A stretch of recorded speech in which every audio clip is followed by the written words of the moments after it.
Hi guys, അപ്പോൾ നമ്മളിന്ന് പോകാൻ പോകുന്നത് പലിയേരി മൂകാംബിക ക്ഷേത്രത്തിലേക്കാണ്. നവരാത്രി ആഘോഷങ്ങൾക്ക് ഏറ്റവും പേര് കേട്ടൊരു അമ്പലമാണ് കണ്ണൂർ ജില്ലയിലെ കരിവെള്ളൂരുള്ള പലിയേരി മൂകാംബിക ക്ഷേത്രം.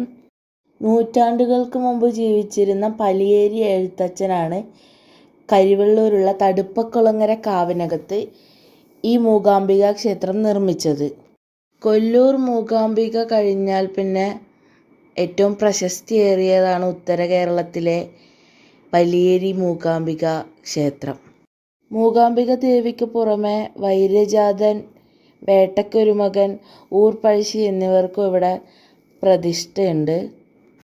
കൊല്ലൂർ മൂകാംബികയിൽ കണ്ടുവരുന്ന കനകവർഷം ചടങ്ങും ഇവിടെ നടക്കാറുണ്ട്. ഇത്രയും ആൾക്കൂട്ടം ഇവിടെ നിൽക്കുന്നത് ഈ കനകവർഷത്തിന് വേണ്ടിയിട്ടാണ്.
അത്താഴ പൂജയ്ക്ക് ശേഷം പൂജാരി കൊണ്ടുവരുന്ന നാണയത്തൊട്ടുകൾ എറിയുകയും അത് പിടിക്കാനാണ് ഇവിടെയുള്ള എല്ലാവരും കൂട്ടം കൂടി നിൽക്കുന്നത്.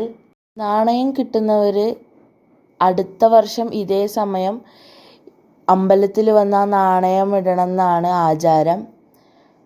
നാണയം കയ്യിൽ കിട്ടുന്നവർക്ക് ഈ വർഷം അല്ലെങ്കിൽ മുന്നോട്ട് സാമ്പത്തികമായ ഉന്നമതി ഉണ്ടാവുമെന്നാണ് വിശ്വാസം. അതിനാണ് ഇത്രയും പേര് ഇവിടെ കൂടി നിൽക്കുന്നത്. പലർക്കും കിട്ടിയിട്ടുണ്ട്, പലർക്കും കിട്ടാതെയുണ്ട്. നവരാത്രിയോടനുബന്ധിച്ച് ക്ഷേത്രത്തിന് പുറത്ത് വിവിധ തരത്തിലുള്ള കലാപരിപാടികൾ ഉണ്ടാവാറുണ്ട്. ഗാനമേള, ഡാൻസ്, ക്ലാസിക്കൽ ഡാൻസ്, ഫ്യൂഷൻ, കൈകൊട്ടിക്കളി, അങ്ങനെ തുടങ്ങി പലതും ഉണ്ടാവാറുണ്ട്. വിജയദശമി നാളിൽ അരങ്ങേറ്റവും വിദ്യാരംഭവും വാഹനപൂജയും ഉണ്ടാവാറുണ്ട്.